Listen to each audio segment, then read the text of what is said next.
स्वागत है आप सभी लोगों का मेरे चैनल साइंस टू टेक्नोलॉजी में। मैं अनुपम विपुल आप सभी लोगों का स्वागत करता हूं आज के शो साइंस थर्सडे में। आज हम लोग बात करेंगे high bypass turbo fan jet engine के बारे में। तो आइए समझते हैं। तो सबसे पहले टर्बो फैन को समझने से पहले, हाई बाईपास को समझने से पहले हमें जेट इंजन को समझना पड़ेगा। तो जेट इंजन एक एयर ब्रीथिंग रिएक्शन इंजन है, ये समझना ज़रूरी है। ये पीछे चीज़ फेंकता है, उससे आगे जाता है। जैसे एक रॉकेट चीज़ फेंकता है, उससे आगे चलता है, एग्जैक्टली ये करता है। बस ये एयर ब्रीथिंग होता है। रॉकेट वैक्यूम में भी काम कर सकता है क्योंकि वो खुद का ऑक्सीजन सप्लाई लेता है। ये उनके पास ऑप्शन नहीं है, ये एयर ब्रीथिंग है। और इसमें जो पुश करने का काम हो रहा है वो fast moving jet of heated gas करता है, इसीलिए इसे जेट इंजन कहा जाता है। और वही जो गैस निकल रहा है, हॉट हाई वेलोसिटी गैस निकल रही है, वही इसको फॉरवर्ड थ्रस्ट देता है। और यहाँ पे समझिए स्टार्ट होता है सारा चीज कंप्रेशन से। एक्सियल कंप्रेशन होता है, ये एक्सियल का हवा घुसता है और कंप्रेस होता जाता है। तो कंप्रेस होने के लिए आप देखते होंगे इसका चेंबर छोटा होते जा रहा है, ब्लेड्स भी उसी हिसाब से फाइन ट्यून रहते हैं और इसका आरपीएम के कारण कंप्रेस होते जाता है। ये कंटिन्यूसली काम करता है, ये पल्स नहीं है, पिस्टन जैसा पुक पुक पुक नहीं करना है, कंटिन्यूसली काम करता है, एक्सियल रहता है। अब ये जाता है कंबस्शन वाले एरिया में जिसमें फ्यूल ऐड करते हैं, बूम। अब आपके पास आ गया थर्मल एनर्जी, थर्मल एनर्जी निकलता है और ये जाता है टरबाइन स्टेज में। टरबाइन स्टेज घूमता है, उससे एनर्जी निकालता है। मतलब जो एग्जॉस्ट, मान लीजिए एग्जॉस्ट में 1 मेगावाट की एनर्जी थी, तो उसमें से कुछ परसेंटेज ये निकाल लिया। अब वो एनर्जी ही कंप्रेसर को चला रहा है। नहीं तो कंप्रेसर आप चलाओगे कैसे? तो बात वही रहता है कि एग्जॉस्ट में जो एनर्जी है उससे निकाल रहा है और ये सेल्फ फुलफिलिंग फीडबैक लूप बन जाता है। तो एक बार अगर ये इंजन स्टार्ट हो गया और जैसे जैसे प्लेन का स्पीड बढ़ता जाता है, ये काम आसान होते जाता है क्योंकि फॉरवर्ड मोमेंटम बढ़ते जा रहा है ना। आप मान लीजिए 700 या 800 किलोमीटर पर आवर के स्पीड चल रहे हैं, बम बम मात्रा में हवा यहाँ से घुस रहा है, वो ऑटोमेटिकली कंप्रेस होगा और उसमें आप कंप्रेसर बस आइडलिंग टाइप कर रहे हो, फ्यूल डाल रहे हो, कंबस्टन सब चीज़ चल रहा है। तो वही समझिए, ये जो जेट बाहर निकलता है यही थ्रस्ट क्रिएट करता है। यही सब चीज़ में आप देखते हैं कि ये क्या कर रहा है, हवा मतलब बाहर फेंक रहा है, उसी का रिएक्शन हो रहा है। चाहे वो फाइटर जेट हो, सेम लॉजिक है। हाँ, उसका आरपीएम अलग होता है, थ्रस्ट आउटपुट अलग होता है, लेकिन घुमा फिरा के लॉजिक सबका सेम रहता है। कि इसीलिए देखिए कि अगर खासतौर पर माहौल में देखेंगे आपको दिखेगा एग्जॉस्ट, जेट एग्जॉस्ट निकलते हुए दिखेगा। खासतौर उमस वाले इन्वायरमेंट में आपको बहुत क्लियर कट दिखेगा कि जेट इंजन से एग्जॉस्ट निकल रहा है गरम गरम। तो यही जेट इंजन होता है कि हवा आता है, उसे कंप्रेस करते हैं, कंप्रेस में फ्यूल डालते हैं, फ्यूल से जो एनर्जी निकलती है वो एक जेट एग्जॉस्ट बनता है। उस एग्जॉस्ट से थोड़ी सी एनर्जी आप चूस लेते हो टरबाइन के माध्यम से, वो टरबाइन आपका कंप्रेसर चलाने का ताकत देता है और आपका प्लेन आगे बढ़ जाता है। तो ये हुआ जेट इंजन। अब बात है कि जेट इंजन में सबसे बड़ा प्रॉब्लम होता है कि उसमें पुअर कपलिंग एफिशिएंसी होती है, यानी कि कितना एनर्जी निकल रहा है और कितना एनर्जी आपको आगे बढ़ाने में मदद कर रहा है, वो उतना अच्छा नहीं होता क्योंकि जेट इंजन बहुत पहले बनाया गया था। बहुत बहुत बहुत पहले बनाया गया था। लेकिन बात है कि उस समय बहुत ज़्यादा आवाज़ करते थे और बहुत कम थ्रस्ट दे पाते थे। कपलिंग एफिशिएंसी नहीं अच्छी थी, यानी कि एनर्जी निकल ज़रूर रहा है लेकिन कितना आप उसे इस्तेमाल कर पा रहे हैं वो खराब था। तो उसी को सॉल्व करने के लिए टर्बो फैन का इजाद किया गया। तो टर्बो फैन का हिसाब ये था ना कि जब आपको पीछे कुछ फेंकना है और उसी से आप आगे बढ़ोगे, ज़रूरी नहीं है कि कोई बहुत गर्म चीज़ बहुत ज़्यादा तेज़ी से आप फेंको, ज़रूरी नहीं है। हाई हीट, हाई वेलोसिटी का गैस आपके लिए उतना फ़ायदेमंद नहीं है। अगर वहीं पे आपका स्लो लेकिन लार्ज वॉल्यूम ऑफ एयर आप पुश कर पाते हैं, लार्ज मतलब मास ऑफ एयर पुश कर पाते हैं, स्लो स्पीड पे भी काफ़ी फ़ायदा होगा। मतलब आप माक स्पीड से आपका जेट से जो एग्जॉस्ट निकल रहा है वो एकदम माक 2 माक 4 पे है, कपल हो ही नहीं पा रहा तो फ़ायदा नहीं है।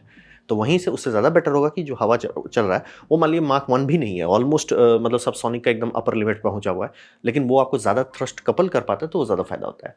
तो मेन वही समझिए कि पावर है लेकिन यूज नहीं कर पा रहे, तो उसी के लिए टर्बोफैन का डेवलपमेंट किया गया और उसमें सबसे मेन आइडिया था large diameter slow rotating fan डाला जाए। और यही होता है कि बहुत बड़ा मात्रा में हवा को ये पीछे कर पाता है, बहुत ज़्यादा बड़ा मात्रा में।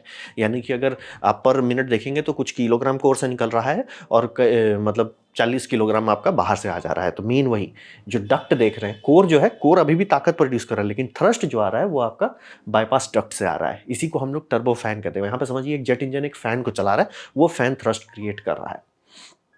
ठीक है, और इसी को हम लोग कहते हैं हाई बाईपास फैन सिस्टम और बाईपास डक्ट जो बनाया जाता है। और इस फैन को स्पिन करने के लिए जो एनर्जी है वो आप जेट इंजन से निकालते हो।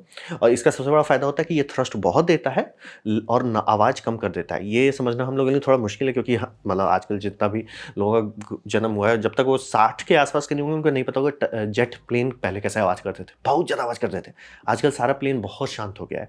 मतलब बहुत पुराना अगर आपको कोई टीवी ब्रॉडकास्ट मिलेगा तो उसमें अगर कभी जेट प्लेन ऊपर से जा रहा होता था तो सारे ब्रॉडकास्टर बात करना बंद कर देते थे, कुछ नहीं सुनाई देता था, इतना ज़्यादा, मतलब प्लेन जा रहा है, स्टेडियम है, स्टेडियम वाले लोग बात करना बंद कर दें, भाई सुनाई ही नहीं देगा, इतना ज़्यादा नॉइज़ होता था।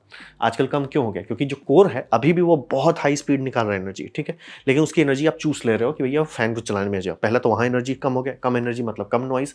दूसरा, जो हॉट एग्जॉस्ट गैसेस हैं जो बहुत स्पीड पर चल रहे हैं, वो डायरेक्ट ठंडे हवा मतलब एम्बियंट से नहीं भिड़ रहा है, उसके बीच में एक कर्टन है, वो कर्टन ये स्लो कूलर हवा का एक कर्टन है। वो कर्टन मतलब समझिए हवा जो निकल रहा है, एक गर्म आवाज़ करने वाला, उसके ऊपर एक कवर लगा दिए आप, तो ऐसे फ़ायदा होता है, आवाज़ बहुत कम हो गया। इसीलिए एयरपोर्ट में आजकल आप लोग बात कर सकते हो, पहले नहीं हो पा रहा था, मतलब प्लेन आता था तो लोग शांत हो जाते थे, नहीं बात ही नहीं कर पाओगे आप, इतना ज़्यादा आवाज़ करता था। तो वही समझिए कि ये यूज़फुल थ्रस्ट भी बनाता है और नॉइज़ भी करता है, और जितना रेशियो आप बढ़ाते जाएंगे, यानी कि मान लीजिए अंदर से 10 निकल रहा है और बाहर से 40 निकल रहा है, बम बम, अंदर से 10 निकल रहा है, बाहर से 80 निकल रहा है, अति बम बम, जितना रेशियो आप बढ़ाते जाएंगे, यानी कि बाहर से ही जितना ज़्यादा काम कराना है उतना आपका फ़ायदा होगा, और उससे आपका फ्यूल इकोनॉमी, यानी कि कितना स्पीड और कितना डिस्टेंस आप कवर कर पाते, कितने ईंधन पे, वो बढ़ते चला जाता है। तो वही समझिए, तो इसीलिए स्टार्टिंग में जब लोगों ने टर्बो फैन ऐड किया गया था, बहुत पहले की बात कर रहे हैं, 1970s की बात कर रहे हैं, तो 2.6, मतलब 1970s में, थोड़ा लेट ही बोल रहा हूँ, 1950-60 से लोगों को समझ में आ गया था, तो 2.6x का मल्टीप्लायर था। फिर आज के टाइम में जो आप देखते हैं कमर्शियल जेट सब में देखते हैं, वो सब ऑलमोस्ट 11 तक जा जाता है, मतलब ज़रूरी नहीं कि हर में 11 हो, किसी में 8 भी हो सकता है, किसी में 7 भी हो सकता है, लेकिन अब हम लोग मान लिए कि जितना बड़ा आप बना सकते हो बनाओ। ऑब्वियसली साइज़ का लिमिटेशन है, एक कॉस्ट का लिमिटेशन है, इसीलिए कुछ भी नहीं कर देते हैं, लेकिन अगर हो सकता है बम बम बढ़ाते हैं, 11 तक जाते हैं। और टारगेट हम जो सपने देख रहे हैं, वो सपने हैं कि 20:1 तक चले जाएं या उससे भी ज़्यादा जा सकें। और यहाँ पे ये समझिए, ये मैथमेटिकली सिंपल होता है, बड़ा मतलब बढ़िया, यानी कि ये सब छोटा वाला आप देखते हैं जो होता है आपका रीजनल जेट के लिए, और बड़ा जो देखते हैं वो होता है आपका इंटरनेशनल फ्लाइट्स के लिए, यानी कि जो भी प्लेन में 4 इंजन रहते हैं बड़े बड़े क्रॉस कॉन्टिनेंटल जाने के लिए, वो सब में बड़े लगाए जाते हैं फ़ैन। तो ही समझिए, है दोनों टर्बो फैन, बस अंतर ये है कि इसका टर्बो फैन का रेशियो कम रखा गया, क्यों? क्योंकि इंजन छोटा है, दाम कम रखना है, उसके हिसाब से बनाया गया। वो बनाया गया भैया माइलेज हम नहीं देंगे तो चल ही नहीं पाएंगे, बीच समुद्र में हमारा तेल खत्म हो जाएगा, तो उसको एकदम दी बेस्ट ग्रेटेस्ट माइलेज देने के लिए टर्बो फैन को बनाया जाता है। तो यही है लॉजिक टर्बो फैन का, कि फैन जो है मेन काम करे, और कोर का आवाज़ भी कम हो जाए, कोर से जितनी एनर्जी आप चूस सकते हो चूस लो, और मेन थ्रस्ट का काम ये फैन करेगा। मतलब एक तरह से आप समझिए ये डक्टेड फैन है। अगर आपके पास कोई मैजिकल मोटर टेक्नोलॉजी है, मैजिकल एनर्जी टेक्नोलॉजी है, तो आप इसका जेट की जगह पे आप शांति से वहाँ इलेक्ट्रिक मोटर भी लगा सकते हैं, अस्यूमिंग आपके पास कोई मैजिकल टेक्नोलॉजी है, क्योंकि जितना आप एनर्जी खाएगा वो एनर्जी किसी बैटरी में नहीं रखा जा सकता। तो बात यही है, टर्बो फैन यही है, मतलब समझिए घुमा फिरा के ये प्लेन ही है, मतलब टर्बो प्रॉप इंजन ही है, बस एक काउलिंग के अंदर डाल दिया गया है, और वो जेट से डायरेक्ट सिंगल, ये समझिए कोएक्सियल शाफ्ट में है। अब आते हैं इसमें समस्या क्या आया, तो इसमें समस्या आया कि आरपीएम और एरोडायनेमिक्स जो है ना, दोनों साथ साथ शादी नहीं करना चाह रहे थे। तो हिसाब यह है कि ये दोनों चीज़ कॉन्फ्लिक्ट में जा रही है, यानी कि फ़ैन जो है आप चाहोगे बड़ा बनाना आता है, ठीक है, आपने फ़ैन बड़ा बना लिया। अब बड़ा फ़ैन आपने बना दिया तो उसका आरपीएम जो है वो घटाना पड़ेगा। क्यों? अगर आप आरपीएम नहीं घटाते हैं तो टिप जो है, फ़ैन ब्लेड का जो टिप है वो सुपरसोनिक जा सकता है, यानी कि शॉक वेव क्रिएट करने लगेगा, और उससे आवाज़ बहुत बढ़ने लगेगा। और आवाज़ समझिए आसमान से नहीं आ रहा, आवाज़ का सीधा मतलब हो रहा है आप एनर्जी वेस्ट कर रहे हो। तो जनरली जितने भी प्रॉप प्लेन हैं वो बहुत बड़े बड़े प्लेन, ये रहता है, रोटर रहता है, लेकिन स्पीड ज़्यादा नहीं रखते हैं। क्यों? क्योंकि टिप जो है वो इतना हाई आरपीएम पकड़ लेगा, कि मतलब इतना हाई एंगुलर वेलोसिटी पकड़ेगा कि ऑन स्पॉट देखेंगे वो सुपरसोनिक जाता रहेगा, और बहुत गंदा से आवाज़ क्रिएट करेगा। एक ही प्लेन है जो मतलब वो टेक्निकली वो मतलब कई सारे किए हैं, लेकिन जनरली नहीं, उस रेंज में नहीं रखते हैं कि हाँ एकदम आप रेड लाइन कर रहे हो इंजन तो भले वो जाने लगेगा। लेकिन एक ही प्लेन है, जैसे ये सोवियत यूनियन में बनाया गया बॉम्बर था, जिसका ये टिप जो था हमेशा वो समझिए सुपरसोनिक करता था। तो ये प्रॉप प्लेन में सबसे फास्टेस्ट प्लेन माना जाता है, लेकिन बात साइड इफेक्ट है इसका, बहुत गंदा नॉइज़ है, यानी इतना गंदा नॉइज़ है कि जब भी इसके अगल बगल कोई फाइटर जेट जाता था, दूर होना पड़ता, सुन नहीं पाते थे फाइट। अब सोचिए उतना कम लो डेंसिटी एयर है, आप 40-50 फीट पे उड़ रहे हैं, और इसका साउंड इतना ज़्यादा लाउड है कि बगल से फाइटर जेट को बोलना भैया हम नहीं सुन सकते। तो ये इसीलिए टिप को कि हाँ जाने दो सुपरसोनिक, नहीं नहीं बहुत फर्क पड़ता है।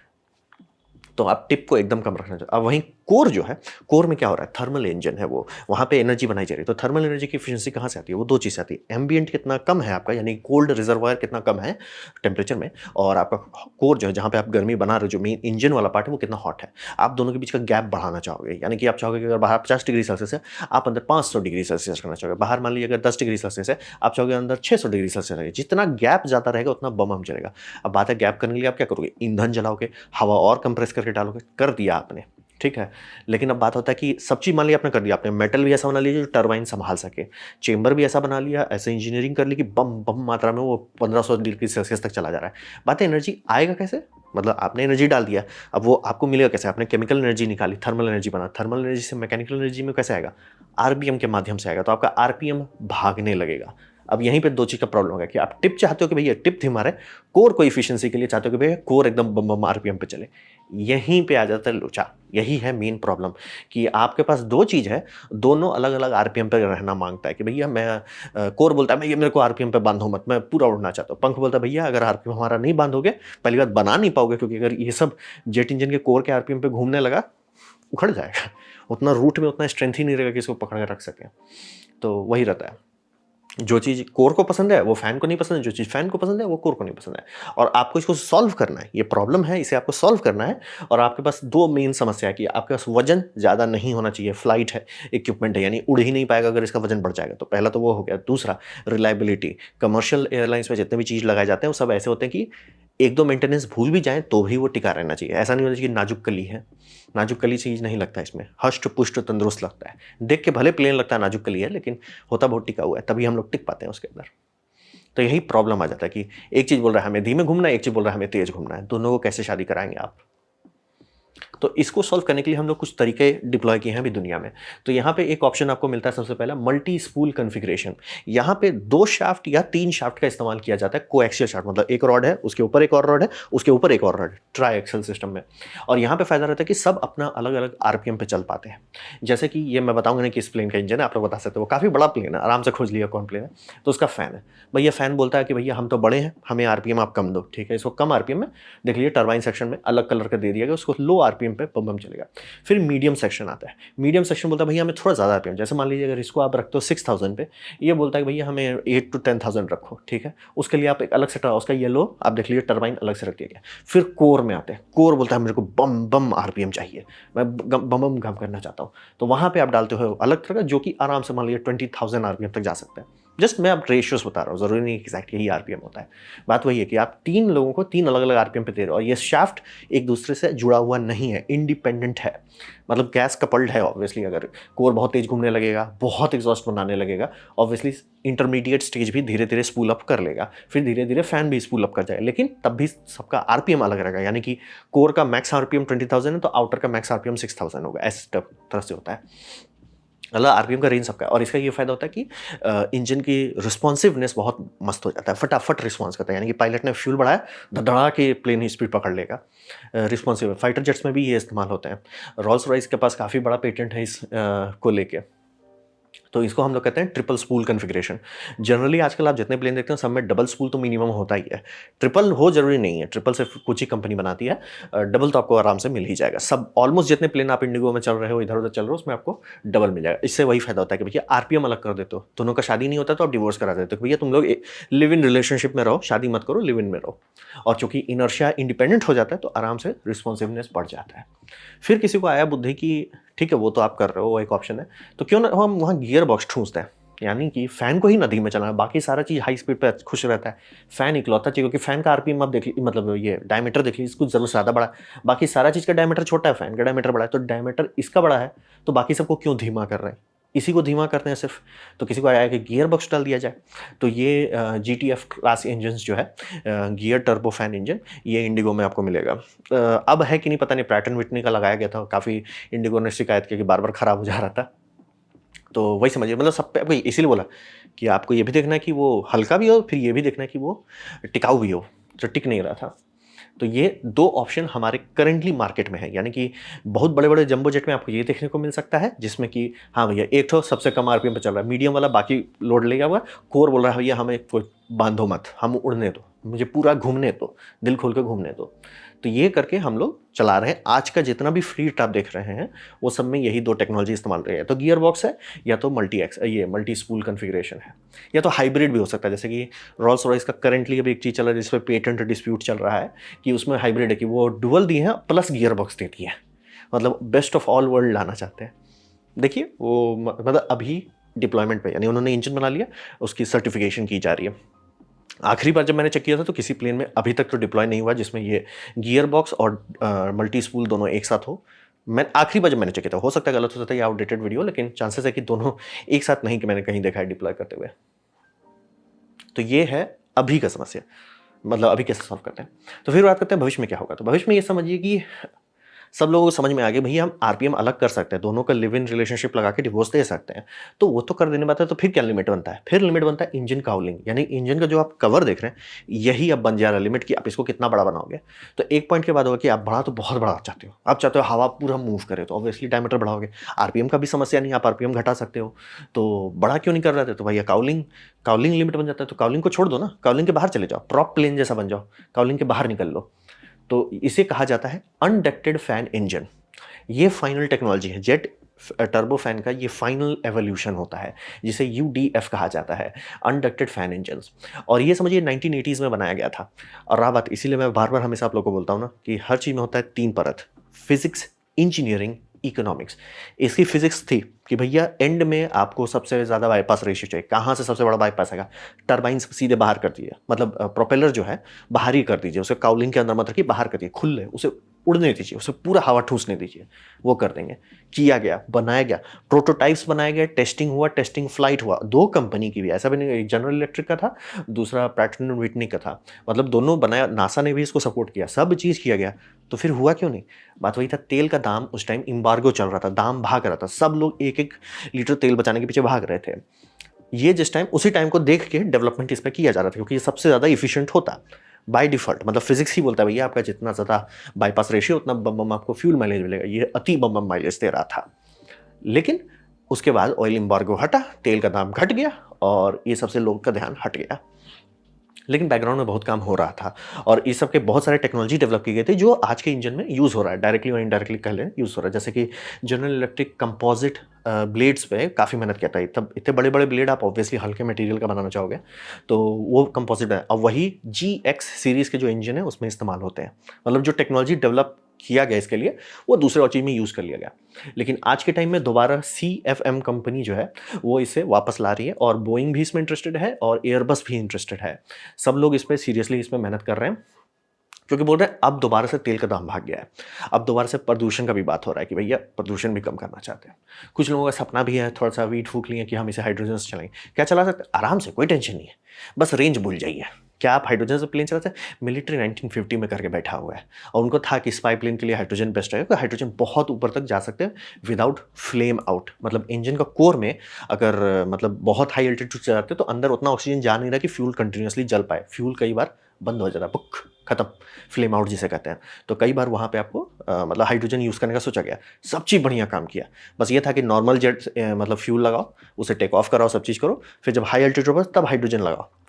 प्रॉब्लम ये था कि वो पीछे ट्रेल छोड़ रहा था, मतलब साफ-साफ दिख रहा था कि भैया आप पीछे कंडेंसेशन का, क्योंकि सिर्फ वाटर वेपर निकल रहा था ना, और भी उतना हॉट था नहीं क्योंकि उसमें कार्बन नहीं जल रहा था, तो आराम से कंडेंसेशन ले रहा। और दूसरा रेंज का भगवान भरोसे था, मतलब कि मेन फ्यूल पे आप चलिए, मेन फ्यूल पे आप ऊपर पहुँचिए, फिर वहाँ पे थोड़ा देर के लिए आप हाइड्रोजन का इस्तेमाल कीजिए, फिर नीचे लोअर एटमॉस्फेयर में आके फिर सब चीज़ घूम फिर के 2 चीज़ ले जाने का फ़ायदा क्या हुआ? शांति से जेट से ही कर लो। इसीलिए यूट्यूब में वापस में घूम फिर के शांति से आ गए भैया, शांति से जेट प्रोपेलेंट 1 यूज़ करो। इसीलिए अब बोइंग का भी आप डिज़ाइन देखेंगे, बहुत इतना बड़का-बड़का टैंक लिया, इतनी सुनी इंजन है। बड़का ही, मतलब जितना बड़ा इंजन नहीं उससे बड़ा फ्यूल टैंक है हाइड्रोजन का। मतलब कि जैसे लोग भूल गए कि हम लोग मैथ करके बैठे हुए हैं कि उसमें डेंसिटी नहीं होती है। पीरियोडिक टेबल का पहला एलिमेंट है, डेंसिटी नहीं होती है। तो बोलेंगे ये सब कंपनी को नहीं पता। पता है, बस उन्हें प्रॉब्लम है कि गवर्नमेंट अगर लॉ बना देता है कि हम हाइड्रोकार्बन्स पे बैन कर देंगे, तो उनके पास कोई और ऑप्शन नहीं बचता है, तो कर रहे हैं। ये मतलब वही बात हो गई कि आपका सॉल्यूशन है, जैसे पता है ये सॉल्यूशन बना के रख दिया गया था, लेकिन बाकी मार्केट चेंज हो गया तो इस सबसे लोग का ध्यान हट गया। वही बात हाइड्रोजन के साथ हो रहा है कि उसमें भी मैं डिटेल वीडियो बनाऊंगा कि क्यों ये हाइड्रोजन का वायरस लोग को दिमाग से हट ही नहीं रहा है। भाई सब चीज़ बना के टेस्ट करके छोड़ चुके हैं हम लोग कि भैया नहीं काम करता है, पीरियोडिक टेबल में फर्स्ट पोजीशन पे है। खैर, तो मेन वही समझिए कि आने वाले टाइम में आपको इस तरह के इंजन पे भी पूरा काम चल रहा है। तो कब तक ये मार्केट में आएगा? जो कंपनी इस पे काम कर रही है वो क्लेम कर रही है कि 2030 में इसका डेमोन्स्ट्रेशन फ्लाइट शुरू हो जाएगा, यानी कि इंजन्स कंपनी को दे दी जाएगी, कंपनी अपनी चैसी में लगाएंगे और उसे उड़ा उड़ा के टेस्टिंग कर लेंगे। तो आने वाले टाइम में मतलब घूम फिर के हम लोग को यहीं आना है। मतलब हम लोग पहले आ सकते थे, बस बात है तेल का दाम घट गया तो थोड़ा डिले हो गया, लेकिन घूम फिर के यहीं आना है। यही है हमारा फाइनल स्टेज जेट इंजन का कमर्शियल फ्लाइट के लिए। क्या इसके सिवा कुछ और हो सकता है? Hypersonic, supersonic? नहीं। क्यों? टका कौन देगा? बनाने का कुछ भी बनाया जा सकता है, बस होता है कि टका कौन देगा। इसीलिए फिजिक्स, इंजीनियरिंग, इकोनॉमिक्स, इसीलिए पहले से बना के रखा हुआ है। बस लाइक भाई कोई ज़रूरत नहीं है, तेल सस्ता हो गया, तेल महँगा हो गया, तो फिर से उसको खोल दिया जा रहा है। तो यही है जो हम लोग को आने वाले टाइम में अल्ट्रा हाई बाईपास डक्ट का फ़ैन हम लोग को जो मिलने वाला है। तो ये था मेरा presentation, turbo fan jet engine with high bypass. उम्मीद करता हूँ आपको अच्छा लगा, कुछ सीखने मिला, कुछ समझ में आया हो। अगर ऐसा है, लाइक कर दे, दोस्तों के साथ शेयर कर दे, उससे मेरा काफ़ी भला होगा। नहीं अच्छा लगा, नहीं पसंद आया, कोई बात नहीं, आप डिसलाइक दबा सकते हैं। मैं कहूँगा डिसलाइक 2 बार दबाएँ, उससे मुझे पता चलेगा कितना नापसंद हुआ है। मैं आपसे कहूँगा कमेंट लिखें, मैं हर कमेंट को पढ़ने की कोशिश करता हूँ। आपसे कहूँगा सब्सक्राइब कीजिए, बेल दबाइए अगर आप फ्री हैं तो। आपने मेरा वीडियो देखा, जान के मुझे बहुत खुशी हुई। धन्यवाद।